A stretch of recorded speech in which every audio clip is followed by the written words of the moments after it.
একসাথে বসার জায়গা পাইছিলাম, বাচ্চারা কতটা এনজয় করছে এবং আমরাও। এইখানে দেখো আমরা চলে এসেছি স্টেশন থেকে অনেকটা দূরে। তো এখানে দেখো কত সুন্দর পরিবেশ। এখানে রিদম ট্রলি ঠেলছে, সিয়া হেঁটে যাচ্ছে আর আমিও আছি। এই যে দেখো, তো এই যে অনেক ভালো লাগছে। এখন আমরা যাচ্ছি লাগোর ধারে, আর ভিউটা দেখছো কত সুন্দর। এই পাশে পাহাড়, ওয়াও কি সুন্দর।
তো আপনারা দেখতে পাচ্ছেন আমরা লাগো এসেছি।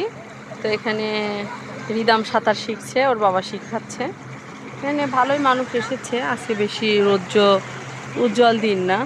তো এখানে যে ওখানে সিয়া আছে দেখেন, আর অনেক মানুষই আসছে। আমিও নামছিলাম কিন্তু উঠে গেছি, জলটা একটু ঠান্ডা আছে।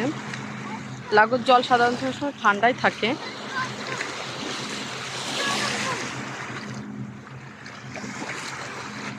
তো এখানে রিপন রিদম সাঁতার শিখছে, কি সুন্দর করে দেখো। রিদম, তোমার ভিডিও করছি, কেমন লাগছে তোমার? ভালো লাগছে। আর আজকে অনেক স্পিড বোটও যাচ্ছে। তো আর এখানে দেখতে পাচ্ছেন লম্বা লম্বা কাঠের স্ট্যান্ড দেওয়া।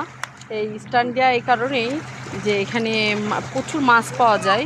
তো এখানে